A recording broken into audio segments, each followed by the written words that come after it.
दोस्तों, क्यों ऐसा होता है कि कुछ लोग बिजनेस करते हैं तो तुरंत सफलता को हासिल कर लेते हैं, कुछ लोग बहुत कोशिशों के बाद भी उस बिजनेस में सफल नहीं हो पाते हैं। मैं बात कर रहा हूँ फ्लाई ऐश ब्रिक इंडस्ट्री की। इंडिया में हज़ारों लोग इस धंधे को करते हैं, कर रहे हैं और करने का प्लान कर रहे हैं।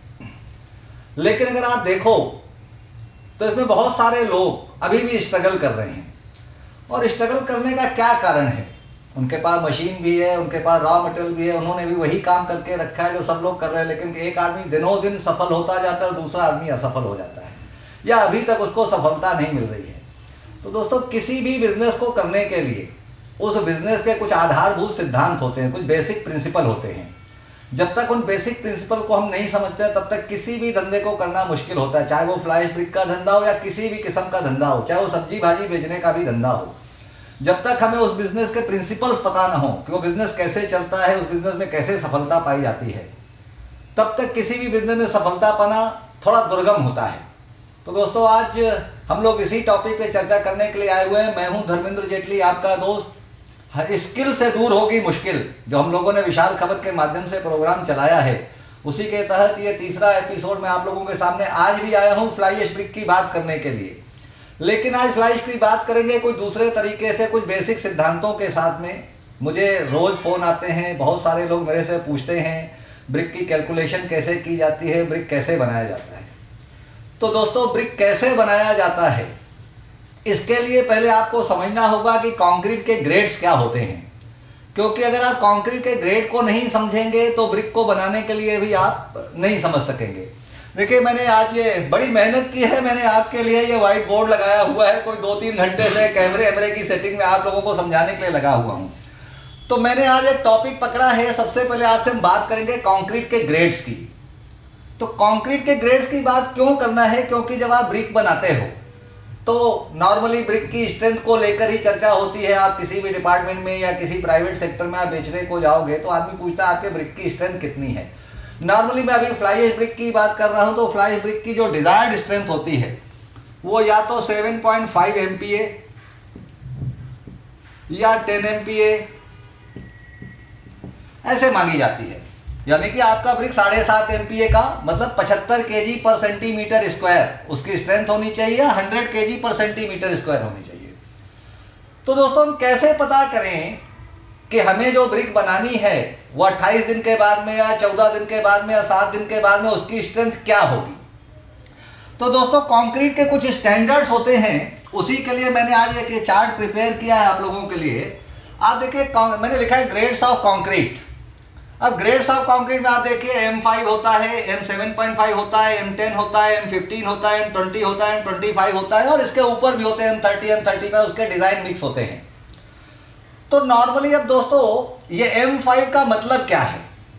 M5 का सीधा मतलब है कि अगर हमने कोई मटेरियल M5 की ग्रेड की कंक्रीट से बनाया है तो उसकी 28 डे की जो स्टेज होगी, स्ट्रेंथ होगी, 28 दिन के बाद में अगर आप उसको CTM machine, cube test machine में आप टेस्ट करने को जाओगे तो उसकी स्ट्रेंथ आएगी 5 kg per centimetre square. M is always stand for mix design and 5 is the strength, 5 MPa mega pascals, 1 mega pascal equal to 10 kg per centimetre square. तो अगर आप M5 का कोई मटेरियल बनाते हो तो 28 दिन में उसकी स्ट्रेंथ जो होगी वो 50 kg per centimetre square, 5 MPa होगी। M7.5 का बनाएंगे तो वो 75 kg पर सेंटीमीटर स्क्वायर मतलब 7.5 MPa की होगी। M10 इसी तरीके से 100 kg पर सेंटीमीटर स्क्वायर मतलब 10 MPa। 15 मतलब 15 MPa, 20 मतलब 20 MPa, 25 मतलब 25 MPa मतलब 250 kg पर सेंटीमीटर स्क्वायर। अब दोस्तों, ऐसा तो नहीं होगा ना कि आज आपने ब्रिक बना दी और 28 दिन के बाद आप टेस्ट करोगे, कोई अंदाज नहीं चलता है। कंक्रीट इंडस्ट्री एक प्रिडिक्टेबल इंडस्ट्री है। आपको 28 दिन के बाद में क्या चाहिए है उसको आज आप डिसाइड करोगे कि आपको कितने स्ट्रेंथ का ब्रिक बनाना है। उसके लिए एक सर्टेन मिक्स डिज़ाइन होता है। उस मिक्स डिज़ाइन के हिसाब से अगर आप अपना प्रोपोर्शनेट रखोगे, अपने मटेरियल का रेशियो रखोगे, तो ही आपकी स्ट्रेंथ इतनी आने वाली है। तो दोस्तों, जल्दी से पहले अपन समझते हैं कि जैसे M5 की स्ट्रेंथ को अचीव करना है तो ब्यूरो ऑफ इंडियन स्टैंडर्ड या अमेरिकन कंक्रीट इंस्टीट्यूट ये सारा क्या बोलते हैं कि अगर आपको M5 मतलब 50 kg पर सेंटीमीटर स्ट्रेंथ का कोई कंक्रीट का प्रोडक्ट या कंक्रीट तैयार करनी है। बेसिकली जो कंक्रीट के स्ट्रेंथ का टेस्ट होता है वो एक 9x9 का क्यूब कास्ट किया जाता है।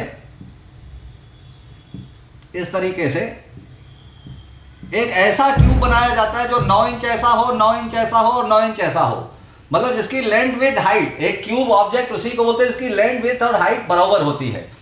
तो कंक्रीट अगर अपन ने M5 की बनाई और उसको एक 150 बाई 150 बाई 150 mm के क्यूब में या 230 बाई 230 बाई 230 बाई के क्यूब में के क्यूब बनाया और उसको CTM मशीन में टेस्ट करेंगे तो उसकी स्ट्रेंथ जिस भी मिक्स डिज़ाइन को अपन ने लिया उस स्ट्रेंथ को वो अचीव करेगा। अब होता क्या है, अगर आपको M5 का बनाना है तो इसके जो मिक्स डिज़ाइन है, थंब रूल मोटा मोटी मैं आपको बताता हूँ कि उसमें 1 पार्ट सीमेंट होगा, C for cement, S for sand और A फॉर एग्रीगेट्स। इसको आप ऐसा भी समझ सकते हो कि एक C मतलब सीमेंट मतलब बाइंडर, एक फाइन एग्रीगेट होता है जिसको अपन स्टोन डस्ट भी कह सकते हैं, सैंड भी कह सकते हैं, तो फाइन एग्रीगेट, और एक कोर्स एग्रीगेट मतलब स्टोन चिप्स होता है। तो अगर अपन M5 की कंक्रीट बना रहे हैं तो उसमें मान लीजिए अपन ने 1 पार्ट सीमेंट लिया तो उसमें 5 पार्ट सैंड यानी फाइन एग्रीगेट लेंगे, स्टोन डस्ट लेंगे, और 10 पार्ट हम उसमें कोर्स एग्रीगेट लेंगे, स्टोन चिप्स लेंगे। तो मतलब 1:5:10, 1:5:10 का रेशियो लेंगे तो हमारी उसकी जो 28 दिन, और उसका एक WC रेशियो होता है, वाटर टू सीमेंट रेशियो, उसको मैं किसी अगले चैप्टर में कवर करूंगा, नहीं तो यह सेशन बहुत लंबा हो जाएगा। तो हमने मोटा मोटी 50 किलो सीमेंट ली, 250 kg हमने स्टोन डस्ट या सैंड ले ली और 500 kg हमने उसमें स्टोन चिप्स मिला दी। और इसका अगर हम स्ट्रेंथ देखेंगे 28 दिन के बाद में, अगर कोई क्यूब बनाते हैं 9 inch by 9 inch by 9 inch का या 6 inch by 6 inch by 6 inch का क्यूब बनाते हैं और उसको CTM मशीन पे टेस्ट करेंगे तो 50 kg पर सेंटीमीटर स्क्वायर में टूटेगा। ठीक इसी तरीके से M7.5 में अगर आप जाएंगे तो 1:4:8। इस तरीके से अगर कोई कंक्रीट बनाएंगे तो उसकी स्ट्रेंथ आएगी 75 kg पर सेंटीमीटर स्क्वायर मतलब 7.5 MPa। ठीक ऐसे M10 की बनाएंगे तो 1:3:6 मतलब 50 किलो सीमेंट, 150 kg सैंड और 300 kg एग्रीगेट्स लेते हैं तो हमारी स्ट्रेंथ क्या आती है, M10 की आती है। इसी तरीके से M15 1:2:4, 1 पार्ट सीमेंट। ये सारे के सारे एक चीज़ को हमेशा ध्यान रखिएगा कि सारे कंक्रीट के जो स्टैंडर्ड हैं ये वॉल्यूम में नहीं होते हैं, ये होते हैं वेट वाइज। वेट वाइज क्यों होते हैं मैं आगे आपको बताता हूँ, वॉल्यूम वाइज क्यों नहीं होते हैं। इसी तरीके से M15 है, मतलब 50 kg, 1 पार्ट सीमेंट लेंगे, 2 पार्ट हम लोग फाइन सैंड या कोर्स सैंड लेंगे और 4 पार्ट अपन कोर्स एग्रीगेट लेंगे, 1:4। इसी तरीके से M20 में 1:1.5:3 मतलब 50 किलो सीमेंट, 75 किलो सैंड और 150 kg एग्रीगेट लेते हैं तो उसकी स्ट्रेंथ आती है 200 kg पर सेंटीमीटर स्क्वायर मतलब 20 MPa, 20 मेगापास्कल। ठीक ऐसे ही M25 होता है 1 पार्ट सीमेंट, 1 पार्ट सैंड और 2 पार्ट कोर्स एग्रीगेट, तो उसकी जो स्ट्रेंथ आएगी 250 kg पर सेंटीमीटर स्क्वायर आएगी। अब दोस्तों मैं आपको बताता हूँ कि ये सारे मिक्स के जो डिज़ाइन है, मिक्स के जो स्टैंडर्ड होते हैं वो हम लोग वेट वाइज क्यों लेते हैं, वॉल्यूम वाइज क्यों नहीं लेते हैं। इसलिए नहीं लेते हैं कि सपोज अगर हम लोग, क्योंकि हम लोग फ्लाई ऐश ब्रिक का धंधा करने वाले हैं, अब इसमें करीब करीब अगर आप देखो तो मटेरियल की एक बल्क डेंसिटी होती है, वो कोर्स वाइज उनकी स्पेसिफिक ग्रेविटी भी बोलते हैं और बल्क डेंसिटी बोलते हैं। तो करीब करीब अगर आप सैंड को लीजिए तो सैंड का वजन जो उसकी डेंसिटी होती है, जो स्पेसिफिक ग्रेविटी होती है, और एग्रीगेट्स की जो स्पेसिफिक ग्रेविटी होती है वो करीब करीब बराबर होती है। ठीक इसको आपको मैं समझाने की कोशिश करता हूँ।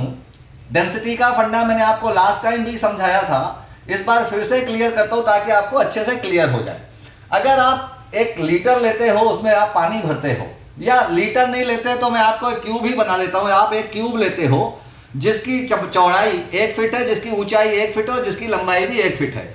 अगर आप इसमें सैंड भरते हो तो इसका वजन करीब करीब आएगा 38 से लेकर 42 kg। ये इसकी हो गई बल्क डेंसिटी। सैंड की जगह अगर आप इसमें स्टोन चिप्स भी भरते हो तो भी करीब करीब उसका वजन बराबर आता है। लेकिन अगर आप इसी में फ्लाई ऐश भरते हो तो क्या फ्लाई ऐश का वजन उतना ही आएगा? बिल्कुल नहीं आएगा, क्योंकि फ्लाई ऐश एक लो डेंस मटेरियल है। उसकी जो स्पेसिफिक ग्रेविटी या बल्क डेंसिटी देखेंगे कि जिस बर्तन में एक CFT में ये बाकी की जो सैंड या स्टोन चिप जहाँ पे उसमें 38 से 42 किलो के बीच में आते थे, अपन एक बीच का रास्ता निकालते हैं 40 किलो लेते तो उसमें करीब करीब 25 किलो आएगी, तो उसकी डेंसिटी कम होती है। तो दोस्तों जब अपने को ब्रिक बनाना है तो ब्रिक में नॉर्मली क्या क्या यूज़ होता है, आप देखो उसमें स्टोन चिप्स तो लोग यूज़ करते नहीं हैं। तो आप बोलोगे कि हम इसमें सीमेंट यूज़ करेंगे, सैंड यूज़ करेंगे, तो एग्रीगेट्स की जगह क्या यूज़ करेंगे। तो बेसिकली जो स्ट्रेंथ आते हैं दोस्तों ये बाइंडर से आते हैं। आपने उसमें जो सीमेंट डाला हुआ है, सीमेंट आपने जो डाला है, सीमेंट के प्रपोज स्टेट में अगर आप देखें ये दोनों फिलर मटेरियल कहलाते हैं। आपने सैंड और एग्रीगेट जो डाला है ये फिलर मटेरियल है, इन दोनों को बाइंड करता है सीमेंट, और इसी के कारण ही यही सीमेंट के लिए जो सीमेंट है उसकी स्ट्रेंथ के लिए मेन फैक्टर वही काम करता है। तो अगर हम लोग जब फ्लाई ऐश बनाते हैं तो फ्लाई ऐश में हम लोग नॉर्मली क्या यूज़ करते हैं, एक तो सीमेंट तो यूज़ करेंगे ही करेंगे, जब फ्लाई ऐश सीमेंट और स्टोन डस्ट से ब्रिक बनाते हैं, सैंड से बनाते हैं।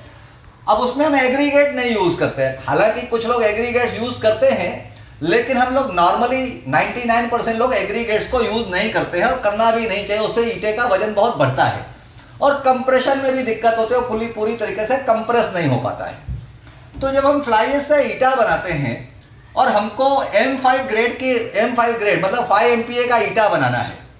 अब चूंकि आप फ्लाई ऐश वैसे ही डेंस मटेरियल है, लो डेंस मटेरियल है, उसकी स्ट्रेंथ अचीव करने के लिए हमें सीमेंट वैसे भी ज़्यादा लगता है।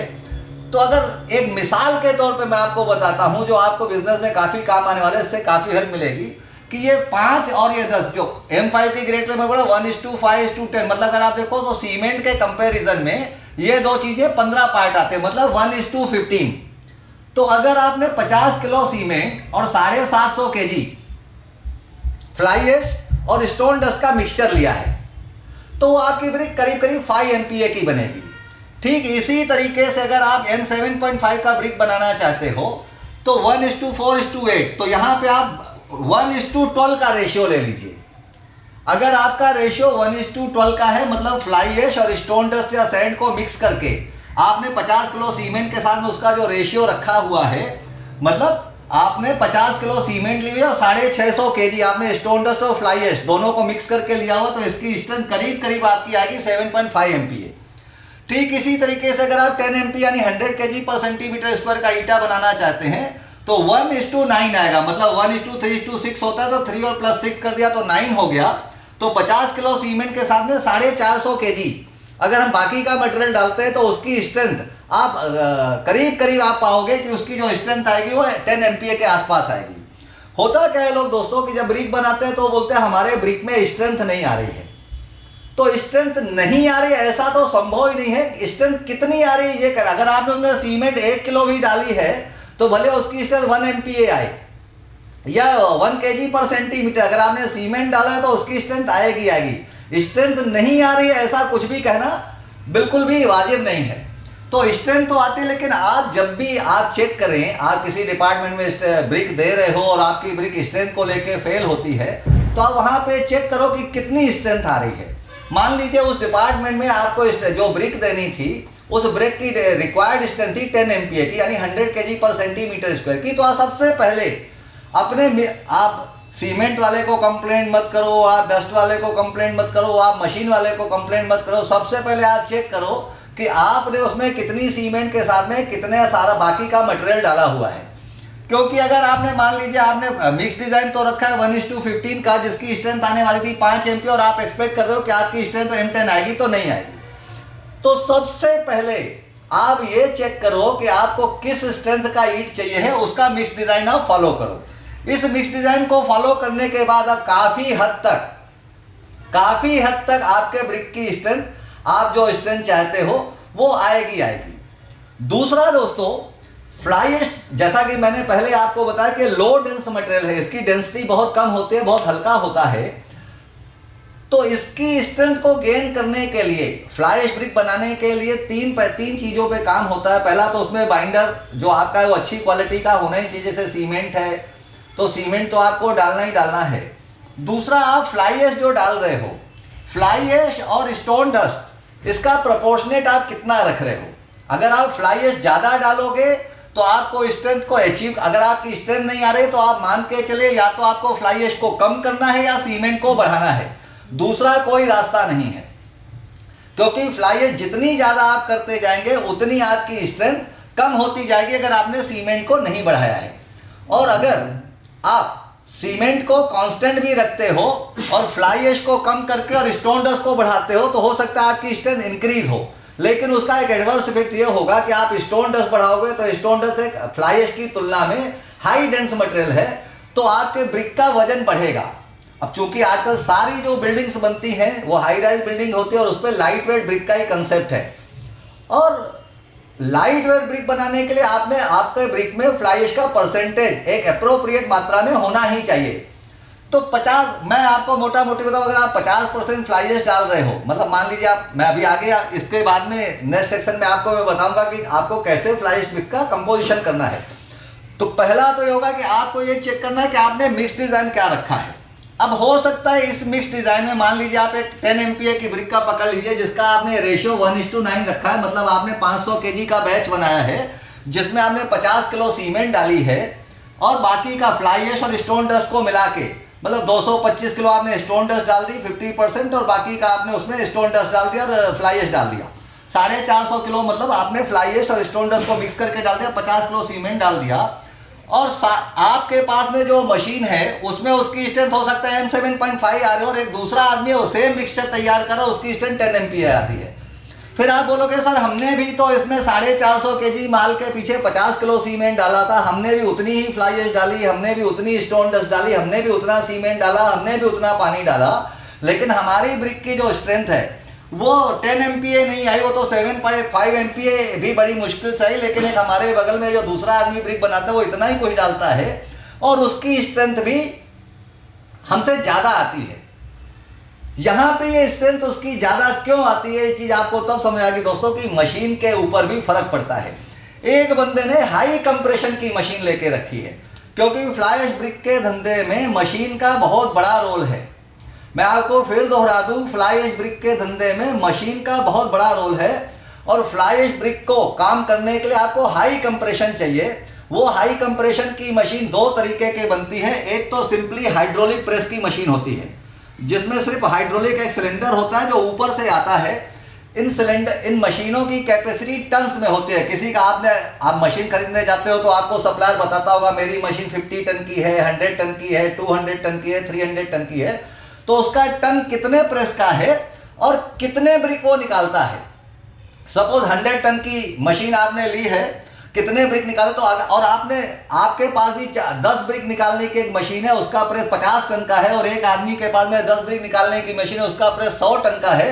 तो निश्चित तौर पे आप सब कुछ सेम रखोगे तो जिसकी मशीन का टनेज कैपेसिटी हाई है उसका कंप्रेशन ज़्यादा होगा। एक छोटा बच्चा फ्लाई ऐश को मुट्ठी से दबाएगा तो आप उसको बिल्कुल चुटकी में फोड़ दोगे। एक आदमी पहलवान अगर मुट्ठी से दबाता है उसका लड्डू बना देता है उसी मेटल का, उसमें स्ट्रेंथ थोड़ी ज़्यादा आती है।